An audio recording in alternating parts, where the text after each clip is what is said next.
Well, the red light is on. I hope this time it means we're recording. I know there was one time it didn't record recently, but I think we are rolling and rocking. And kind of got a little bit of a backup plan with the camera. Yeah, we're good. Has audio as well. It should. So, get these glasses off my face. You don't like those?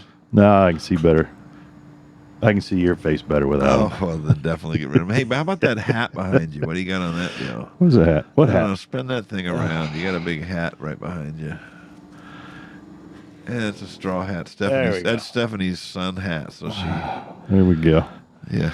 Keeps sun off of her face. Yeah, but she hasn't worn it in a long time because there's been She hadn't been outside. We had about a week where we had some decent sun. Kind of felt springish. Very springish. And then it got cold again, and then I caught a cold.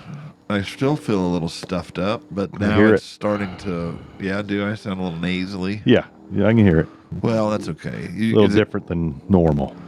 I hope it won't be too. I don't think too offensive to anybody. It's nothing I can do about it. So it's not a thing you can do about it. It's not a thing I can do about it. And anyways. So finally it's warming up a little bit. I'm hopeful that we'll get there on a permanent basis for a little while. It's warmer. It was a little chilly. I walked outside the house with just a t-shirt on. I was like, whoa, I gotta go back inside and grab my jacket. It cooled down when the sun was, when the sun went down, it got cooler. I don't know how that works. It's bizarre. But it was nice this afternoon. I was out in just a t-shirt. Beautiful day. It was good.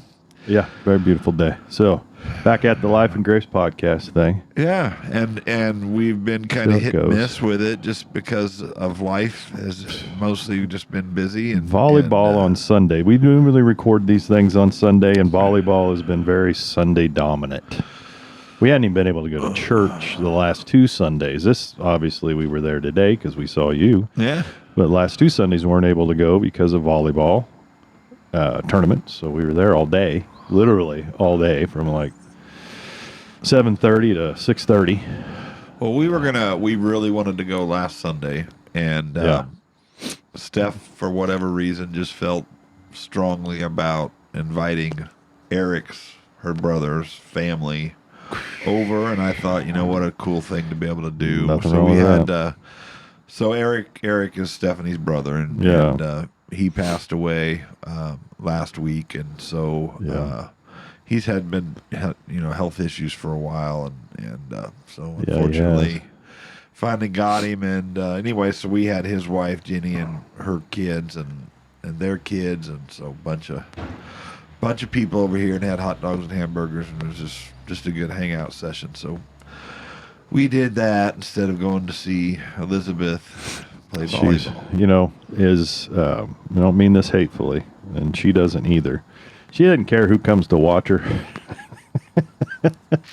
I don't know if it's an embarrassed thing. Maybe she's okay if nobody does. She's okay if they do. Yeah. She's indifferent to it, I guess. It's what I should say. It's not that she doesn't care. That's kind of a little harsh. But I won't make a big deal out of it. Yeah. I just want to check it out, Oh, at least yeah. say I did. And no, it's neat. We got next I'm Saturday. Sure I'll have plenty of opportunities in the future. She's continuing to play club volleyball anyway. The fun would be to watch her play tennis. Oh, is that right? Is that fun?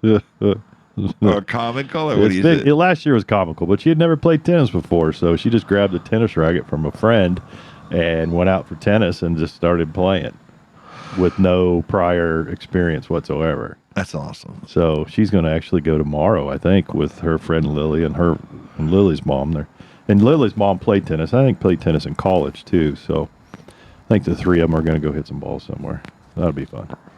Well, Stephanie is good hitter, but probably not the most agile right now. Neither one of us. We've been, got our winter like move slow mode going on. Yeah. So we need to get outside and get some exercise and get moving around a little bit.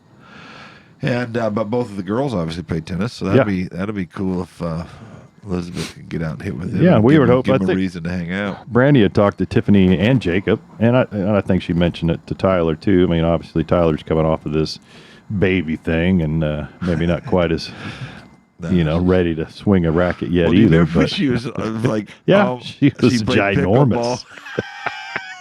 She like 8.5 months pregnant or something. She played pickleball when she was super pregnant. Super pregnant. And we have a video. It's somewhere. a funny video. That Not was the same funny day I hit video. Veronica in the face with a snowball Yeah.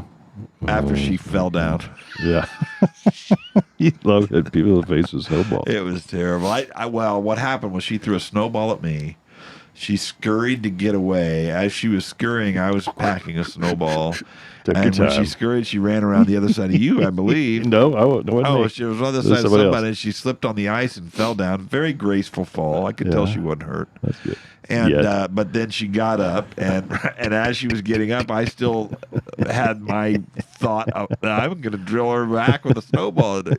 And I did, man. I hit her right in the face on accident, and fortunately, it was a puffy snowball. It wasn't It one wasn't of an those. ice ball? No. That's good.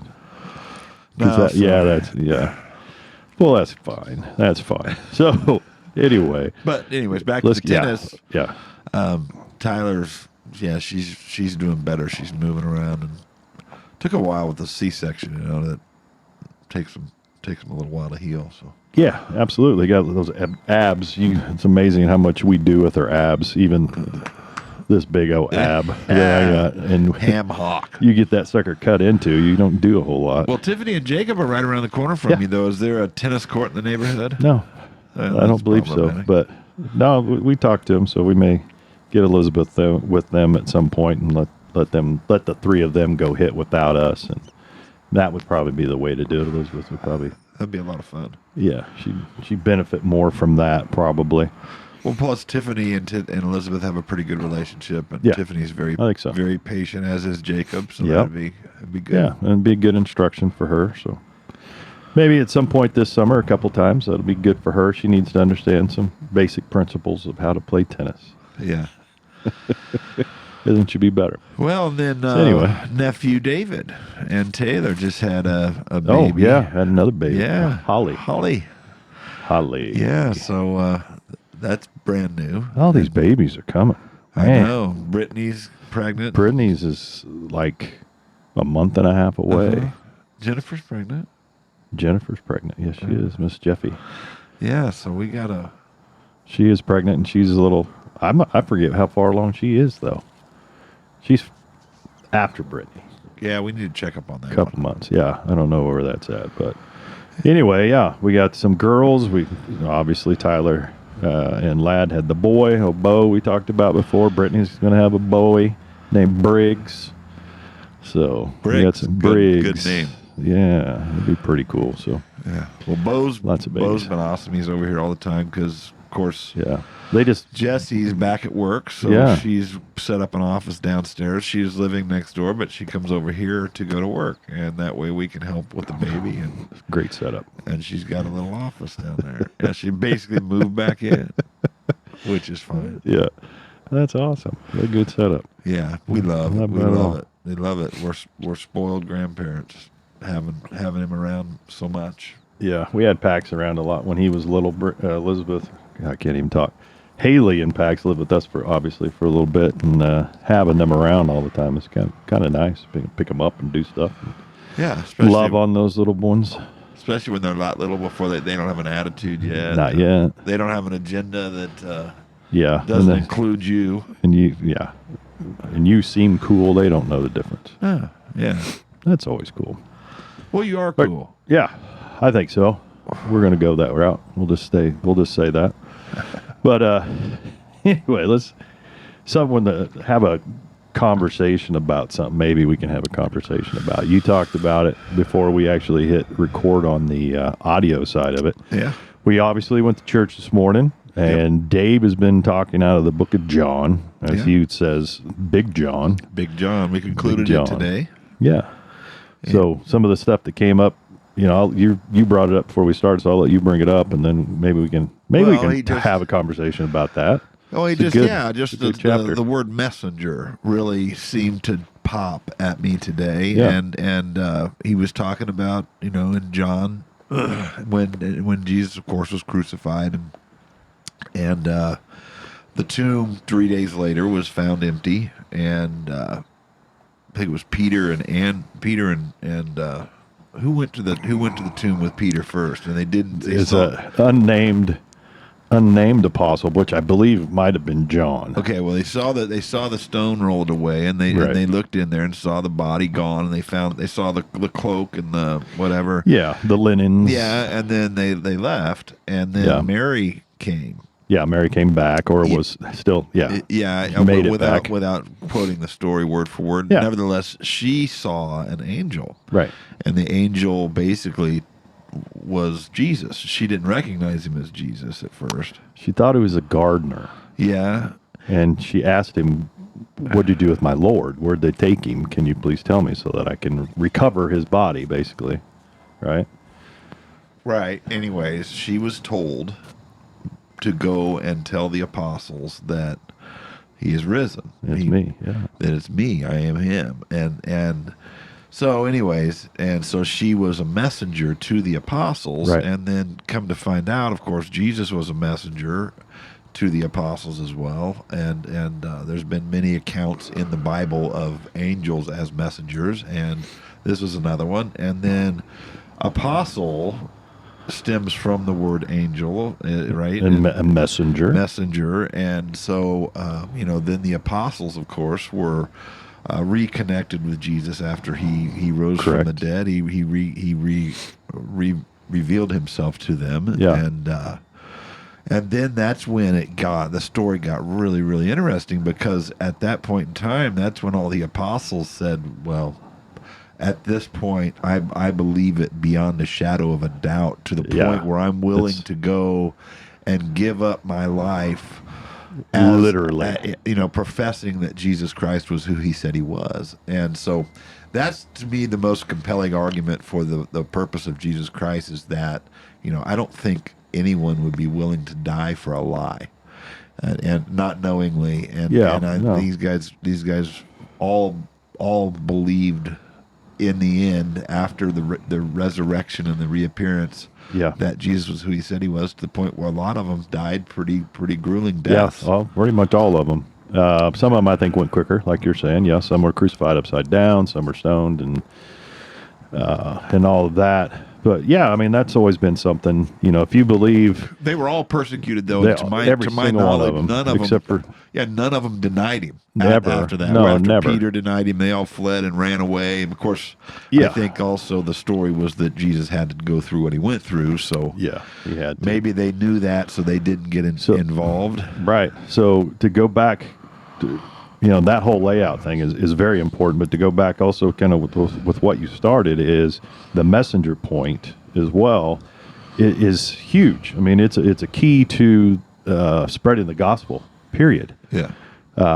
Because we're all supposed to be messengers of this. So if we don't go and do that, are we fulfilling what we're supposed to do? Well, I think we have responsibility as a Christian. It depends on what what your I guess understanding of fulfilling is. Right. Because I think accepting Christ as your Savior is first fulfilling. I mean, that's fulfilling that's your ticket to full heaven, faith. And then from there, of course, nothing else you're supposed to do. Right, and then I think you're going to be compelled to do other things, because as you grow that relationship with Christ, you want to tell people about it, because you realize it's worth it. Well, it's so worth it. And if we believe, and I know we've talked about this before, and you cannot obviously talk about this this particular subject enough. If you believe so much that this is what happened, and that this is the Savior of your soul, and this is how you get into heaven for eternal life, how do you not try to tell please people? Him? Yeah. How do you not spread that message? It should conform you in some ways, and I think for each individual, it happens and it's manifest in different ways. Some people have this miraculous flip of their agenda in their life, and of course, some people it's a process, and it happens over the course of time, and there's nothing wrong with either. And I think that I think that that's the scary part of people who are curious, not taking that that step forward is because they think there's supposed to be some kind of a right way to do Right. it, and Oh, there's You're not. right. You know, No. it's just you got to kind of get curious and ask questions, and you just got to kind of go for it because why, you know. To me, it just made so much sense in the end after I asked so many questions that it's just like it's almost undeniable. Right. I think also there's different ways to show your belief. One is obviously verbal, and to share your belief that way. But one of the biggest ways and the most telling way kind of goes back to some of the stuff I've heard Jordan Peterson say. I know I talk about Jordan Peterson all the time. Some people don't care about it, but it's living your life as God exists. And when you do that, one, if you have that belief in you, and that's 100% where you are, it will change you. And that change people will see, and that alone will become a message in itself. Like, what? Oh my gosh, look at this guy. Why is he so different? Well, and the first That part speaks of volumes. that change is inward. Yeah. You know, you start off by saying, you know what, I keep struggling, I keep failing, I keep falling short, and eventually you start to come to the end of yourself, and you realize, like, God, I need help. You know, I keep falling short. I think there's more to this existence than just dying, and I need help. And then you ask Him into your heart, and so it starts inwardly, where there's this spirit that comes in there and starts to kind of counsel you. And as a matter of fact, He's called the counselor. Imagine that. So, and then you start to kind of crave the things that please God, and it's a growing process. And some people grow really fast, and some people grow really slow, and some people actually get stagnant and go backwards or backslide for a little bit from time to time. Well, I heard a pastor. I was listening to this pastor's sermon the other day, and he said something right, kind of what we were talking about. His analogy I thought was really good. It's not that we're supposed to worry about the sins, worry about our sins constantly, because if we worry about sinning, all the stuff going on in our heads, we're going to get caught up in that all the time. Well, you're also going to fall short. And you're going to fall short, and you're going to feel unworthy, and then that pushes you away from God when you feel that way. Because whatever it is you think you're trying to achieve is unachievable. Right.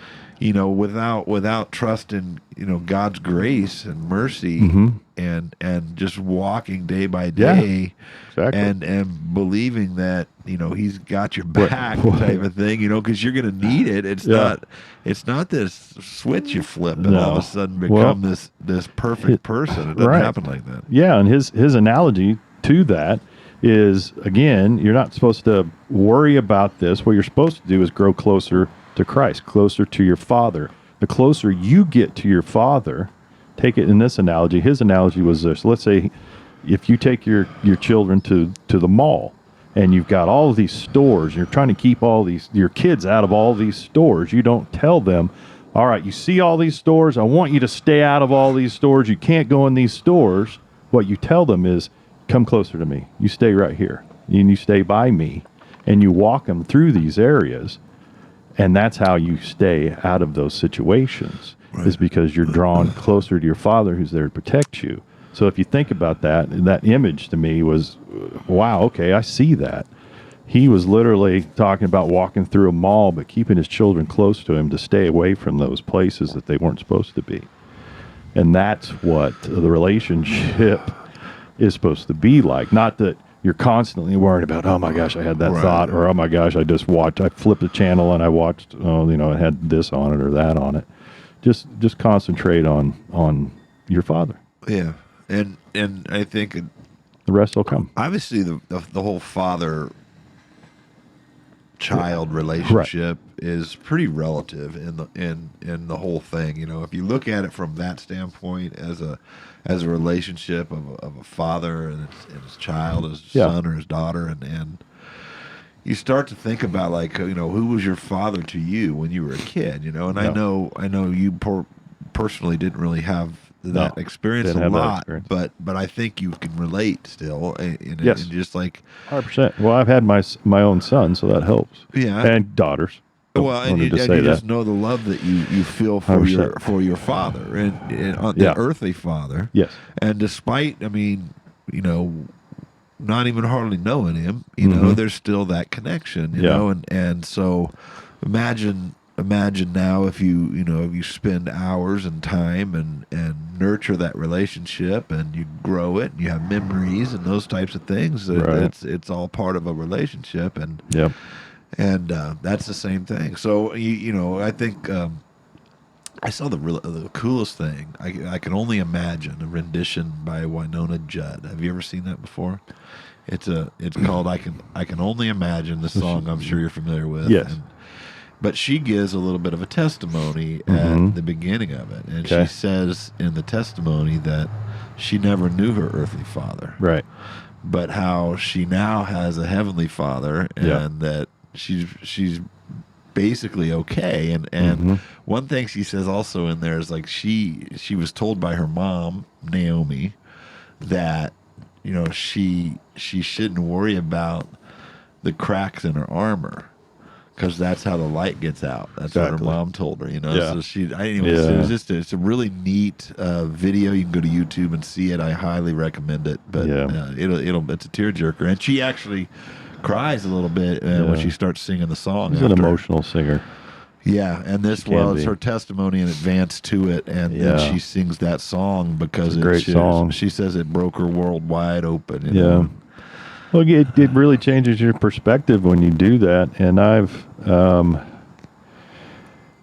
spent time, and I've been spending more time just trying to, I'm reading, I'm in the Word at least 5 days a week now, which, it hasn't transformed me completely. I'm still a jerk a lot, and I still do other things. So it wasn't expectations of me becoming so holy and everything else. And I understand I'm going to still continue to fall short, but I do like having that different perspective and understanding of all these other people in the Bible that Jesus knew and how they were and how he still chose them as those sinners that they were. And a lot of those that were so self-righteous, he pretty much denied them because they couldn't get out of their own way. Right. And if you can't get out of your own way, and if you're too worried about your own, your own look, your own ego, then you're just falling. You're never going to get it. Right. So that perspective, I'm really seeing it. I'm still working. I thought my ego was down. There's times at work I find myself getting frustrated, and I think that's my ego at times. So I'm working. That's all I really wanted to say. I'm still working on it. I don't ever pretend to know what the heck's going on, and I'm just trying to get closer. I bet. We were as I was talking earlier. It is a process. It's a growth process, and I kind of think it looks a little bit like the stock market. And what I mean by that is that the stock market, it goes up and it goes down, and it goes up and it goes down and it goes up. But if you look at it trending over the long period of time, even though it has ups and downs, the growth over the long haul generally is up. Right. And so I think that's kind of similar to the walk that we all have, is that some days it's hard, and it's hard with my relationship with my wife too, and hard sometimes with my kids, and sometimes I don't feel like petting my dog. It's just like some days it's just harder, but that's just part of it. That's part of any relationship, right? I think more than anything, more than anyone, Jesus gets that. Yeah, God gets that. Absolutely. My wife doesn't show me near the mercy and grace that Jesus does. She's gonna give you no grace. Yeah, I know, and we don't show each other enough at times, and it's something we just continue to work on. Trying to be a little more humble. We've talked about being humble before, and that humble is just making sure you're a servant. That's having the humbleness is you're there to help serve without whoever concern that about may be. What you're getting from it. We've heard that many times. To be first, you have to be last, and you have to be a servant. But you're going to get something from it. I mean, not that you're out to get something from it, but I mean, like Well, when that's you where get up and you will. you study the Word Yeah, in the I'm morning. getting something from it. Well, how does it make you feel? Yeah, You know, at the end of it, when it's over and you go about your day, I mean, you feel accomplished. You know, Yeah. it's like when you paint a house, you look at the house and you go, man, that's beautiful. And or anything that you do, you know, you feel accomplished when you do it. And I think in light of like someone who is like struggling or depressed or what have you, I think it's really important to go out and just give of yourself, and you'd really get an amazing perspective, I think, of things. I think I think it's definitely helpful. I mean, when you give of yourself, when no one is even asked, that's the true servant. You know, it's not just say, hey, I need help. Yeah, it's great to help people when they ask, but when they don't ask and you help them, Yeah, because you see a need and you're able to fulfill that need, and you just unselfishly give of yourself to do those things. And sometimes that's hard. And I don't know why, but man, it sure is. yeah. I don't know why. Maybe I can tell you my own struggle is I like my me time. You know, I really do. I like to be by myself. I don't mind, sitting around and Yeah. reading or looking stuff up. I like to eBay Yeah. search or state sale stuff Entertaining, yeah. or I've got grandma's marbles out, Right. and I've Downstairs, been going yeah. through them, and there's a lot of them, and it's just fascinating and as how much detail there is in these things. So I mean, the different companies have different characteristics in their marbles, and Yeah. anyway, so that part for me is I think that's okay. And Yeah. Well, I'm finding myself being too idle lately. I just said something to Brandy. I believe it was yesterday. If it wasn't yesterday, it was Friday. It doesn't matter. But, musically, I haven't been playing the guitar much, and I'd like to do that a little bit more, because, I mean, I think when I do stuff like that, it makes me feel a little more spiritual, be honest. I mean, I feel when you do stuff in that area, when it's like an art, when it's something that pulls from inside of you, it feels like the presence of God at times. Yeah. Not that whatever you're doing has to be the greatest that's ever been seen, but it just pulls when you try to reach down inside yourself and you're trying to learn something new. And there is, especially music, to me, does it for me. And there's probably some other stuff that people do that maybe they feel that way. But playing the guitar, I don't do it well, but I do it well enough to where I feel it, and I can get better if I practice. And it's just like my walk with God. The more I practice it, the better I'm going to get. And I think that's where the relationship of those things come together, and I can fulfill that, and and then I can worship, actually singing and worship, and I'm still wanting to do that more, so I need to, instead of sitting on my butt watching whatever movie or whatever's on TV or looking at my stinking phone. Yeah. Well, the one thing I think, kind of relative to what you're talking about, is like time is something you can't really get back. Right.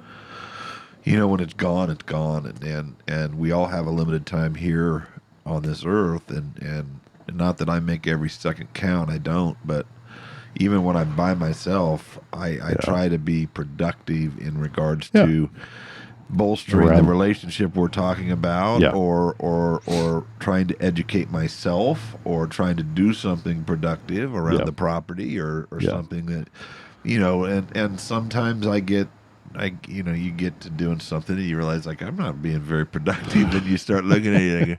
But I think that's funny that for some reason that's why I find myself getting frustrated, is because I don't feel like being productive. And it's like, why though? Why is that? I mean, being productive is so fulfilling. Yeah. So it's a good question, because there's been many a time sometimes it is just relax your brain. I mean, I think it's because of this world is so busy. We live in such a different time than they did, back 2,000 years ago. I mean, our concerns now, we don't have to worry about fire. We don't have to worry about food. We don't, those things are so easy to us now that we do have this idle time, because before, when you got up in the morning, you had to make sure you had wood, or you had something to have a fire with. You had to have clean water. You had to have food.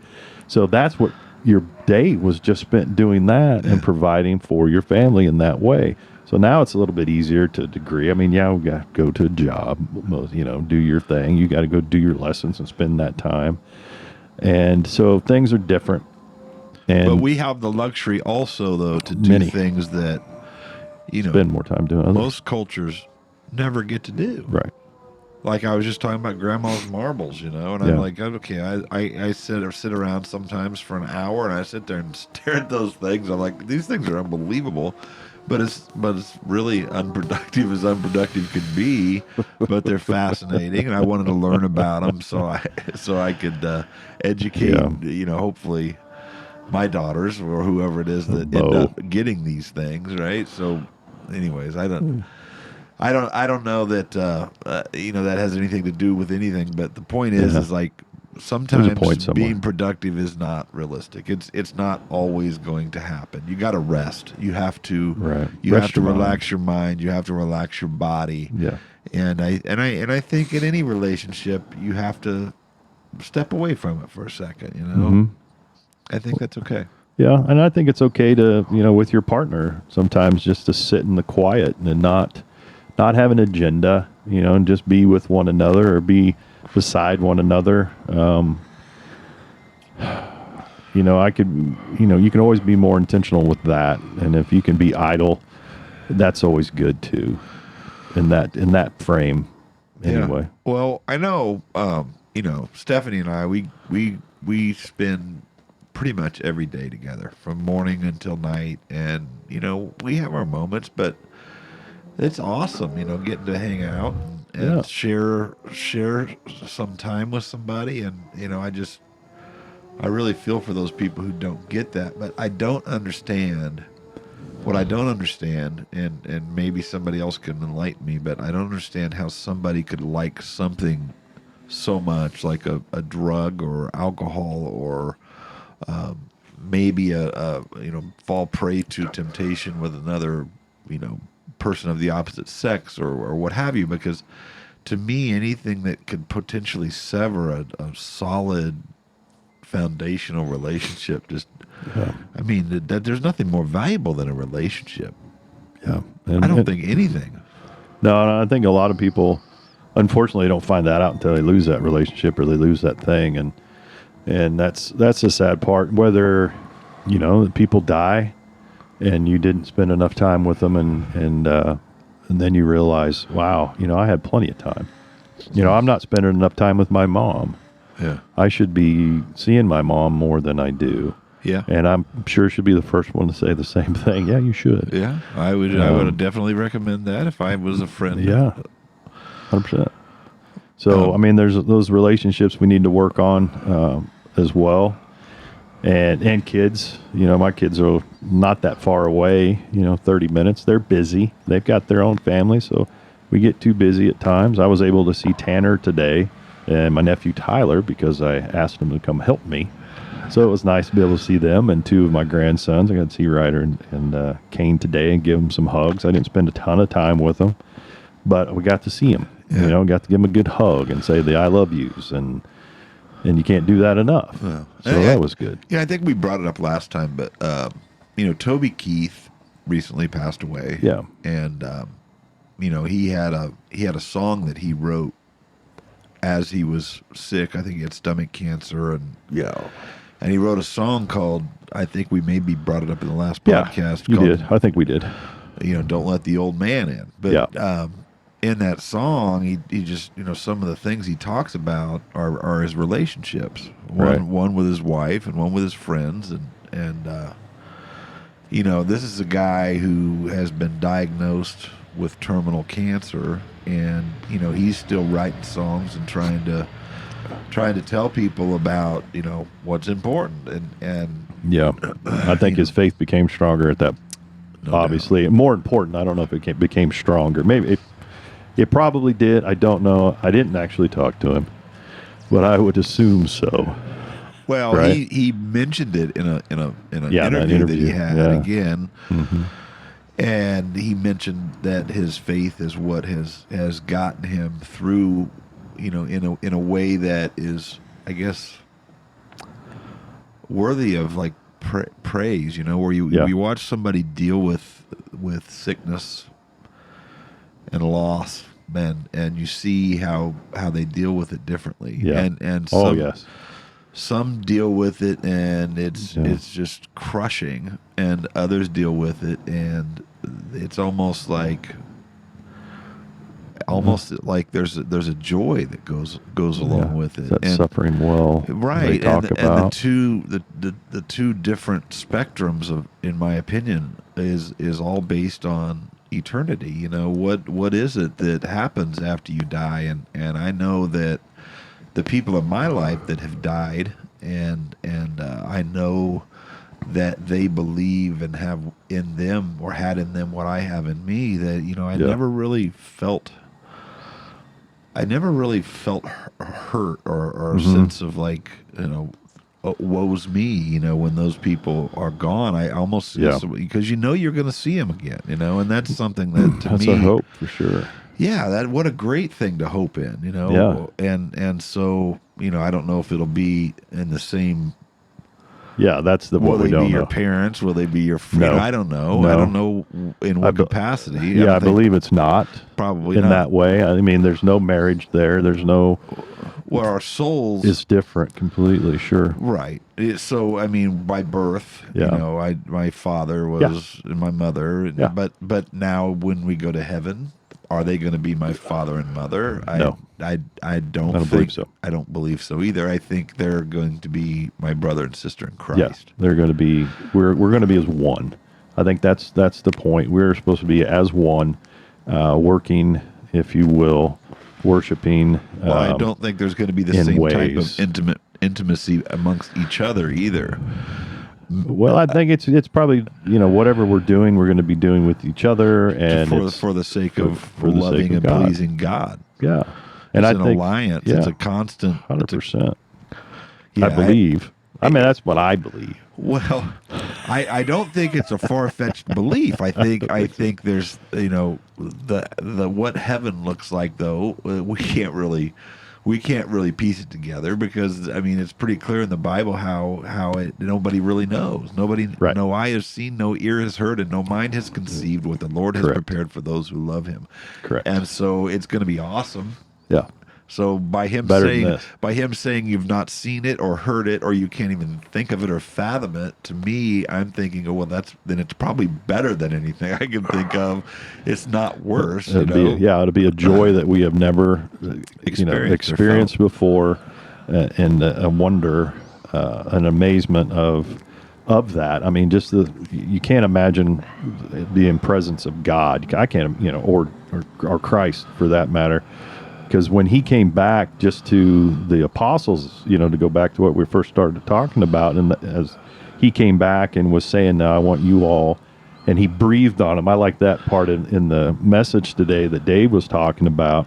He breathed the Holy Spirit into them, and it was just basically his breath. It was his essence into them, and said, "Now you have complete understanding of the Bible, and everything that I needed you to know while I was here, and you were too, unaware. You weren't able to understand it at that time because he didn't want them to understand it.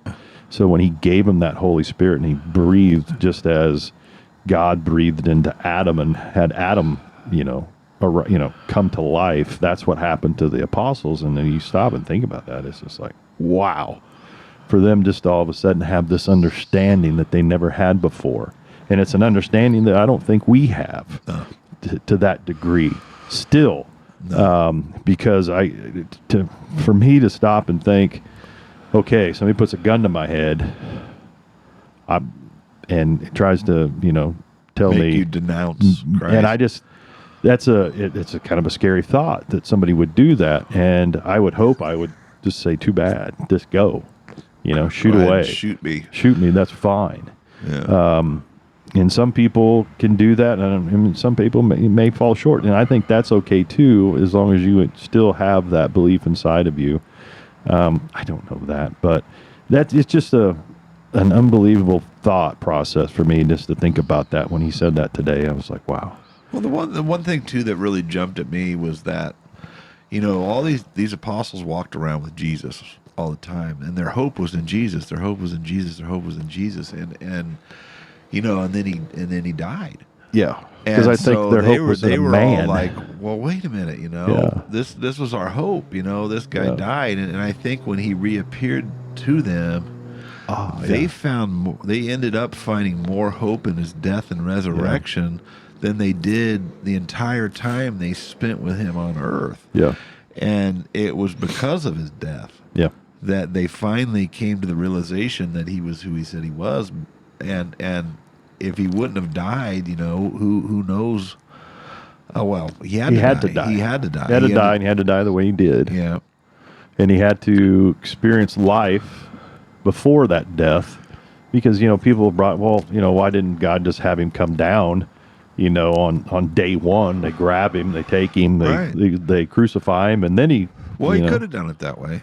Could have. He could do all things, but he lived his life as an example for us, so that we know how to live our life. Is some of that lesson, I think, as well. I think he wanted us to understand that he's worthy of our love. Yeah. We're that's all he wants. Yeah, he wanted us to know that things are possible. Yeah. We can, make it through these tough times. And what we need to understand is there are going to be tough times. Satan will, come at us and will try to tempt us the same way he tried to tempt Jesus. So while we're there, what we have to remember is all these storms that we go through, all the troubles that we go through, all the death that we experience, all the sickness that we experience, we still have to remember God's already won. Christ had died. And whether we're going through that or not, he's there. And he wants us to go through this and experience life and experience it with him, and to come to an understanding that we can get through it. And it's going to make us stronger. We're going to learn from it. That's how we learn from it. That's how we get wisdom. He puts us through these trials, and we gain wisdom by understanding what's going on around us. But we do that with him. We don't do it without him. That's hell when we do it without him. Right. And we can experience that in any given day if we choose to. Why? Yes, you can. But why would you choose that? Right. That's my point. But why? A lot of people do. They do all the time. A lot of people do, and I don't get it. But at the same time, those people are the type of people that I want to talk to. I want to reach. I want to be a messenger. I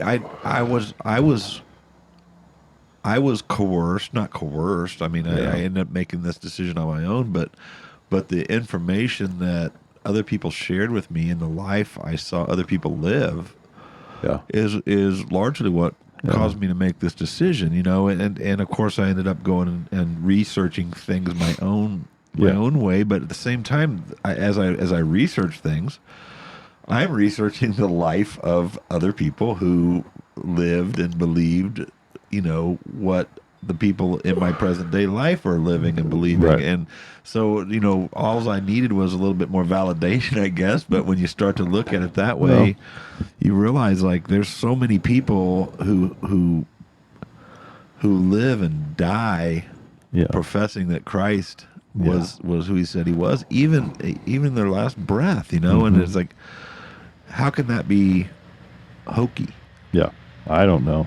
I mean, I think sometimes it's hard when you're close to some people, or when some people are in close proximity to you. I mean, it's mean they're living around you, and you may be friends with those people, and you know their backstory, and then you see this change in them.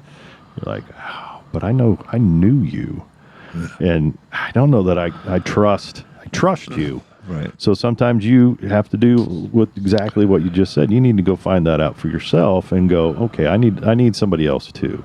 I need to experience this and hear it from somebody else, and that's fine. Hear it from as many people as you need to, so that you have that understanding. And if you gain that understanding from a total stranger, that's absolutely fine. Yeah. Because I think there's so many people like, Joe and I know a guy that goes to my small group, Scott. They both go down to downtown area and they feed homeless people like on Tuesdays and Thursdays, and they're experiencing God by doing that. I'm not saying by any means that it's because of them. I'm just saying the people that they come in contact with, I think they are bringing that experience to them in different ways and becoming that servant. I think they just gain a completely different understanding of what we're supposed to be doing. Well, yeah. And not just obviously feeding the homeless, but there's so many ways. Serving, yeah. Any type of service. I mean, and I think, it starts at home. Take out the trash. Take out the trash and do the dishes and serve at home. Yeah, absolutely. Serve at home and take the burden away from your significant other or away from your children, or if there's anything you can do to avoid someone else having to do it, then do it. I mean, and to me, that's just the best way to go about things is, I want to make the life of the people around me a little bit easier, if I can, or a little bit more joyful if I can, and sometimes I need that too. Yeah. Oh, absolutely. So I think think whenever you get the opportunity to do that, it's good to go ahead and step up, because you don't always feel like it. Yeah, and that's where we need to spend our time first. I think also is to serve the ones that we're trying to spend our our days here with, and love on them better. I know I fall short on that a lot, and it does bother me, and I should do it more and more willingly, and not, I have to do this, I've got to do this. It's like, I want to do this, and I need to get to I want to more and more, because I know I fall short on that, because some days I just don't feel like it, but that's when we ought to do it more. When we don't feel like it. It's that heart change, and I got to experience a heart change, not of myself. I got to experience this secondhand by watching a gentleman, and I'm not going to say specifically anything, and I'm not going to tell the story exactly, but I know there's one individual that had been praying for himself in the way that he could step out of his own his comfort zone and reach out to a neighbor, we'll say, and invite him and experience a time with him where he says, hey, I mean, I know we don't have a whole lot of interaction here, but his desire was to reach out to this man and say, do you know who God is? Do you want to experience that? And would you want to come to church, or would you want to come to my small group? And he was having trouble speaking because it made him feel uncomfortable. And he prayed on it. We prayed for him multiple times. And the next thing you know, he did exactly that. And I thought that was unbelievable. Yeah. I thought that was awesome. Well, sometimes I think it's scary to share what you believe with people, because you don't know how it's going to be received. But I think that inevitably, the one thing I think God is very clear in is that we are given a spirit of boldness, right. not a spirit of timidity. And so when that little voice inside of you says, get up and go over there, it's important that sometimes, well, actually all the time, you should listen to that voice. I don't. I wish I did, but there's a lot of times where I am inclined spiritually to do something, and I battle it, I fight it, I don't do it, but then when you do it, you realize that, after you take the initiative to walk across the room, or to do something that's out of sorts or out of the ordinary, that it ends up being really worth it. Yeah. Well, you get in your head when you see, let's say you see those homeless people, and it's our society these days, and people, I think most people, they look at that homeless person and think, well, why are you lazy? bum. Why aren't you helping yourself? And we're just assuming we know what their issue is. And we may not know a thing. And we obviously don't know a thing. We're going to assume they're drug addicts. We're going to assume they're alcoholics. And, well, they're not worth my time. Well, guess what? We're not worth God's time either. Right. And for us to do that, that's when we fall short. So whether it's giving them $5 or sitting in your car when you see them and just pray for them. Yeah. And don't not pray at them, but pray for them. Well, I got to be honest with you. My approach to helping people, Yeah. in my own world, Yeah. has always been like I'll help anybody Uh-huh. who is willing to help themselves. Yeah. And I'm not so certain that that's necessarily the right way, Probably because I think well, you're probably right, but And the reason is because I know so many people have this way about them that just is this repeat offender, and they become takers, and you try to help them, and it ends up just enabling them, and then they come back and they need help again and again and again. Yeah. And it's just like I can look at my own life as an example. I mean, I'm not rich. I'm not poor. I'm somewhere definitely in between. But everything that I have is because of my work. You worked for it. I worked hard. I worked hard my whole life. Yeah. And so, it just is hard to willingly help somebody that isn't doing what they need to do. Yeah. To help themselves. At the same time, I mean, that can also be an example for them as to like, hey, you know what, this is something that you could be doing too.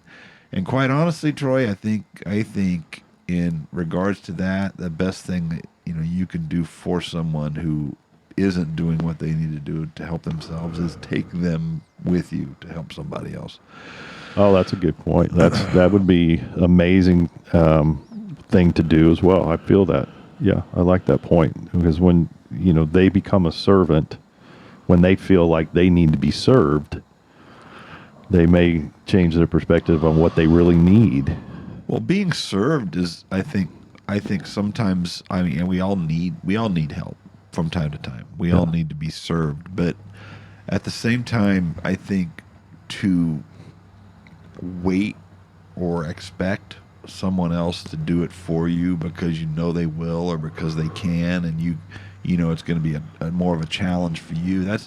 That to me isn't the right way to accept someone else's help. I mean, I'm always willing to accept help, don't get me wrong, but if I could do it myself, more likely that I'm going to try to do it myself. So I just, it's just hard sometimes to understand the thought behind someone who's struggling in some capacity where they just don't have the energy or the willpower to get up and put the next step forward, and that's where, we just got to be encouragers, because I don't understand it, but at the same time, how are those people going to get out of that doldrum? How are they going to get out of that place if someone doesn't say, hey, you know what?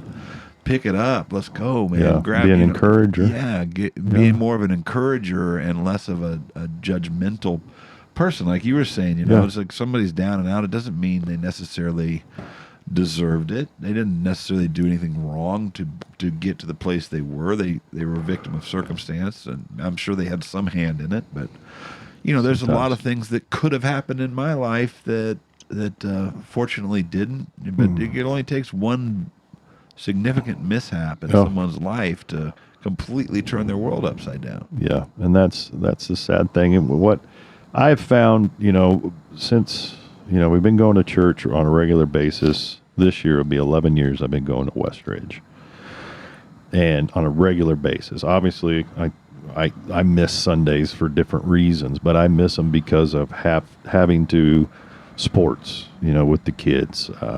If I'm home, unless I'm deathly sick, which I don't get very sick. If I'm contagious, I wouldn't go to church, but I'm at church, and I'm at small group. As I've said many times on here, we've talked about small groups, and you invited me to the first small group I started going to, and I've been going to small groups consistently since then.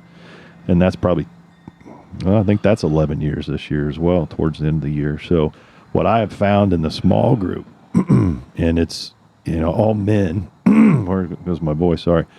And in that small group where, we talk about helping people, and men open up in small group, which is awesome. And they ask for help in ways that is spiritual, or in ways that's emotional. So they ask for prayer, and they mean it.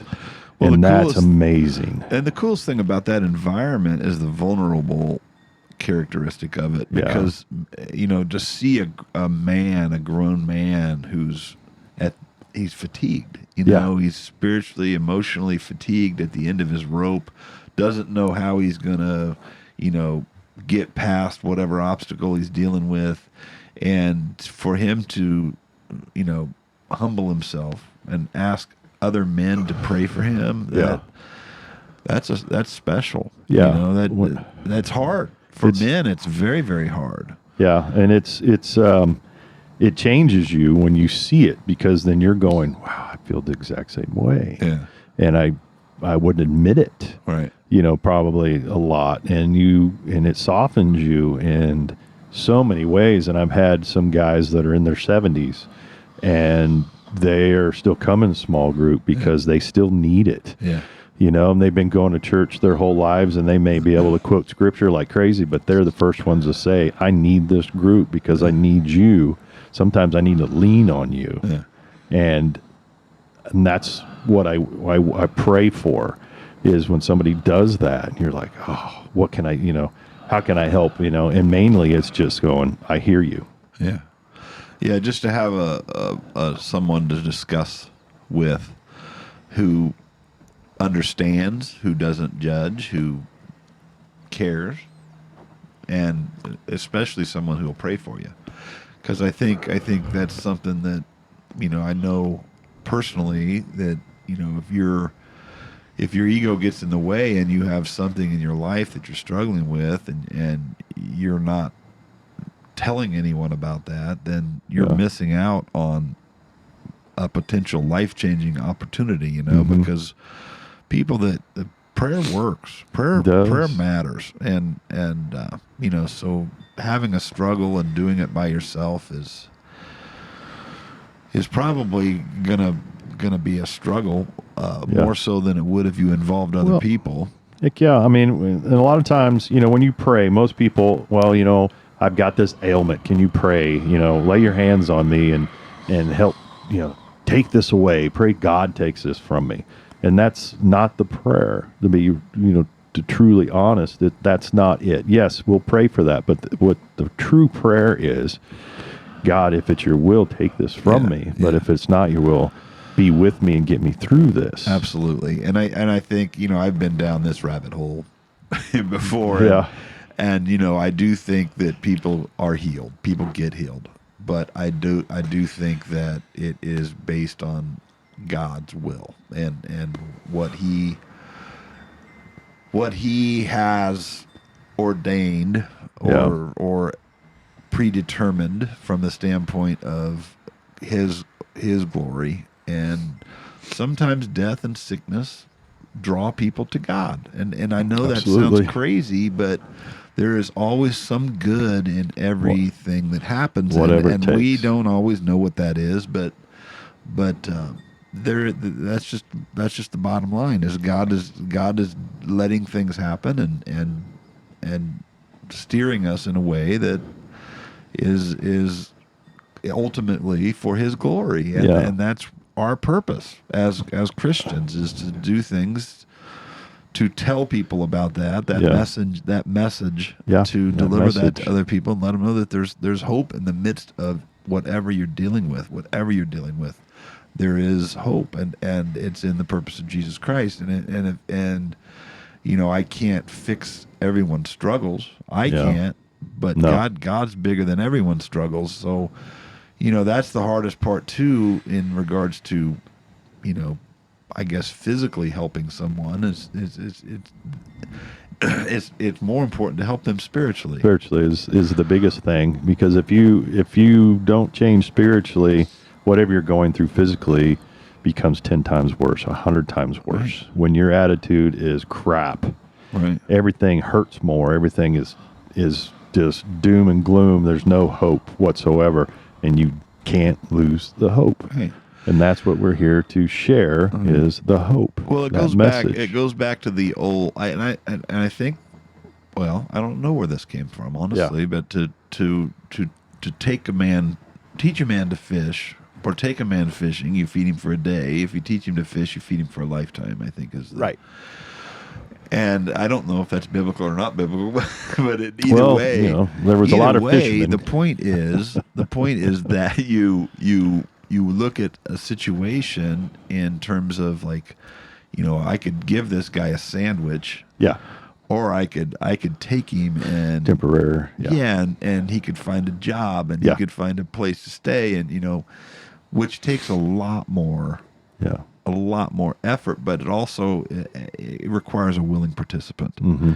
And I think that's the hardest part. Yeah, is you want to help people, and when they're not taking the initiative to help themselves, know that I'm buying him a meal for today, and then tomorrow he's going to be in the exact same situation. Be looking for that sandwich, So that to me is why the spiritual part is more important, is because that's not going to be something that only feeds him for a day. That's going to be something that continually feeds him. For a lifetime. Exactly. That living water that Jesus was offering the woman at the well, the Samaritan woman. He knew everything about her and told her so, and had nothing but respect for a woman at that time that she knew he shouldn't be respecting her and even speaking to her. So that's the same thing. I think we walk around with disgust with people that are in the Samaritan's footsteps, and we judge them, and we don't love them. And loving them doesn't necessarily mean hugging them or giving them things. But if we really, I think it just starts with a prayer. It just I pray that this person finds Christ and finds true spiritual awakening and healing. And if we can pray for them, and then they can find that, then that other stuff comes after is the hope. And if it doesn't, but if they spiritually become better, I think a lot of times the rest of it does follow. Well, I do think that, having a relationship with Christ does not guarantee you riches. No. It doesn't guarantee you a life of bliss. We don't want that. But there are promises that God makes, and some of those promises include, I'm going to clothe you. I care about you more than the flowers of the field, more than the birds of the air. I'm going to feed you. I'm going to clothe you. I'm going to provide you shelter. And those are the minimal promises that God gives us, as well as hope in eternity. And so there is a promise there in regards to provisions that are necessary provisions if you're a Christ follower. And so whatever that means, whatever that looks like, it's going to be there for you if you have that relationship. That is definitely a promise that God mentions in the Bible. Yep, I agree. Well, I think that's a pretty good message right there. I think the messenger, you're a messenger, and I just want to say one more thing about being a messenger. It's we already mentioned it. It's challenging. It's hard, and mostly because we always worry about how the message is going to be received. Yeah, we need to quit worrying about it. Yeah. I think so. I think the bottom line is that when the enemy approaches the citadel back in old Israel, there was a guy on the wall who sounded a horn, and that horn was screeching, shrilling, and no one wanted to hear it, but they all needed to hear it, and they were probably thankful in the end that they did hear it. So we're going to continue to deliver this message, and hopefully you like it. Yeah, and why we deliver messages to whoever we deliver them to whoever hears it. That's our job. It's not to worry about what happens after that fact. We did our part, and it's not a small part in my mind. it's a big thing. But after that, it's not our responsibility. It does go back to that person, but we will continue to put that message out there. You bet. Plant And the be an seed. example, plant the seed, and the rest is God's. Yeah. And we are not God, and so many of us try to be that and try to get. Well, let me fix them. I gave them the message, and let me do this. We just get out of the way. Yeah, it's hard not to want to be the one molding and shaping someone's future, but it's not up to us. It's not up to us, and the only thing we can do is love somebody and tell them what our hope or where our hope comes from, and that message needs to be delivered, whether they want to hear it or not. And so that would be my encouragement to you and anybody else who happens to listen to this. I'll take it. Just be bold. Be bold. Give your message. Give your testimony if you have one that you feel that someone needs to hear. That's a message. Let them hear it. So I'm feeling pretty good with that. Today more than yesterday. I mean, it's needed. And so, anyways. Yeah, I think it was a good. All right. Love you, brother. That was a good mention. Thank you, sir. Love you. Thanks, you guys. Bye. Good night.